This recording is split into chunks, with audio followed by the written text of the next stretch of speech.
There's a story going viral right now. Some families on benefits can take home the equivalent of a £140,000 salary. It's designed to make you angry, but the anger is pointed in the wrong direction. The real story isn't about who is getting what. The real story is about a system so broken, it creates a situation where working more can actually make you poorer. It's called the work trap. This isn't a political video, this is a financial one. Today, we're going to ignore the headlines and look at the maths. We're going to analyze the incentive structure. Why does our system sometimes make it financially irrational to take a promotion or work more hours? Right now, the UK's tax and benefit system is full of inefficiencies and perverse incentives. This isn't about blaming anyone. It's about understanding the mechanics of the trap so you can avoid it. Let's start with the numbers causing all the controversy. The claim is that a couple with 3 children earning just over £10,000 a year could receive nearly £76,000 in benefits. Total take-home income, £86,000. For a single person to take home that much, they'd need to earn a pre-tax salary of £140,000. Now, whether these specific numbers are realistic for a typical family is up for debate. It relies on very specific circumstances, including high London rents. But the principle it exposes, very real. It's called the universal credit taper rate, and the concept of marginal effective tax rates. Let's forget the extreme headline numbers and look at a more common scenario. The universal credit taper rate is 55%. This means for every extra pound you earn from working, your universal credit payment is reduced by 55 pence. That's a 55% effective tax before you've even paid any actual tax. Now let's add in income tax at 20% and national insurance at 8%. You earn an extra pound, you lose 55 pence in universal credit, you pay 20 pence in income tax, you pay 8 pence in national insurance, that's 83 pence gone.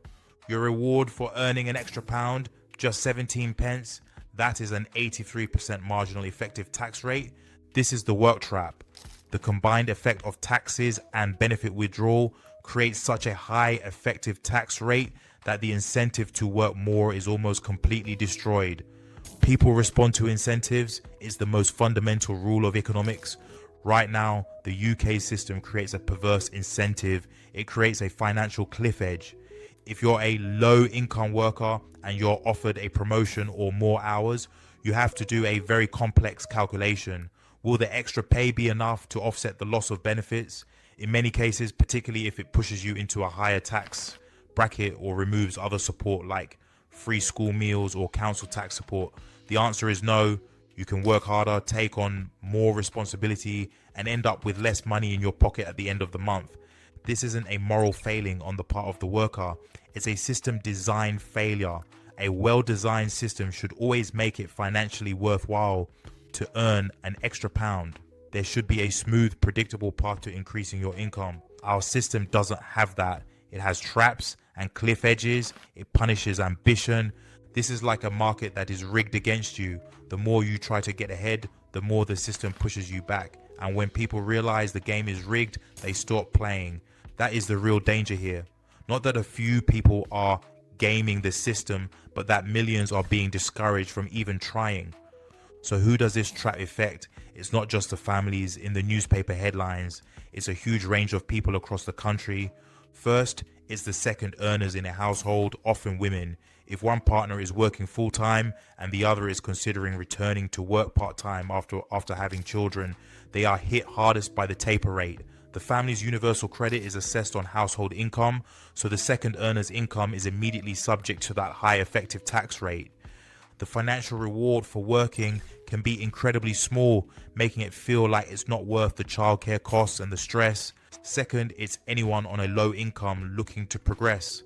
A care worker, a retail assistant, a delivery driver.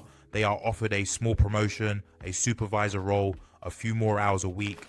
They are trying to do the right thing to climb the ladder, but the system is designed to pull the ladder away from them.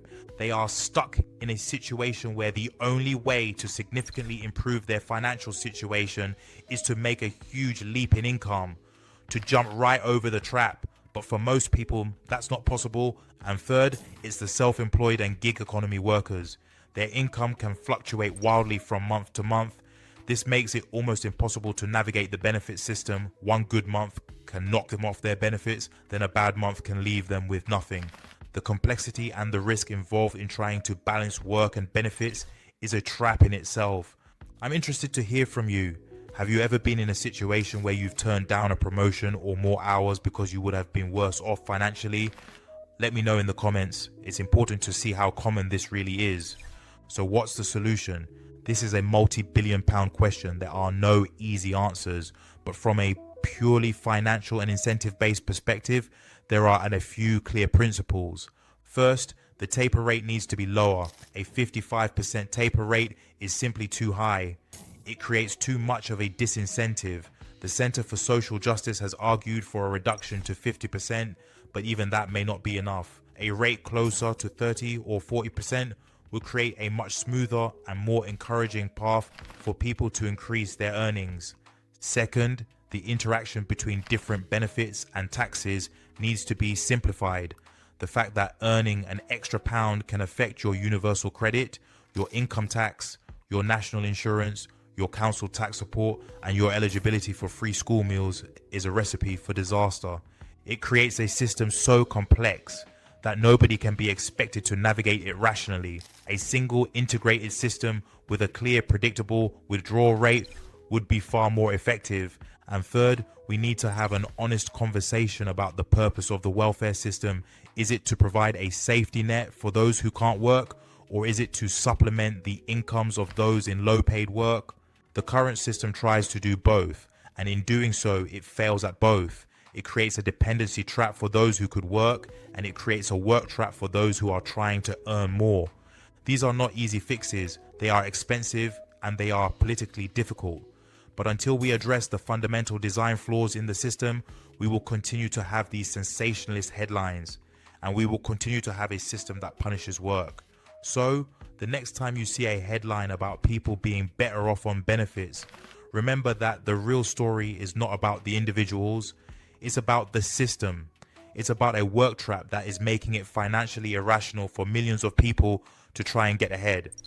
This isn't about left-wing or right-wing politics. It's about maths. It's about incentives. And right now, the incentives are all wrong. Until we fix them, we are going to continue to be a country that traps people in poverty and punishes ambition. If you found this analysis useful and you want to understand the hidden mechanics of the financial world, subscribe to the channel. My job is to cut through the noise and show you what's really going on, and to see how this work trap connects with the other traps in the UK tax system. Watch my video on the 2026 tax attack. It's the complete picture. I've linked it right here. I'll see you in the next video.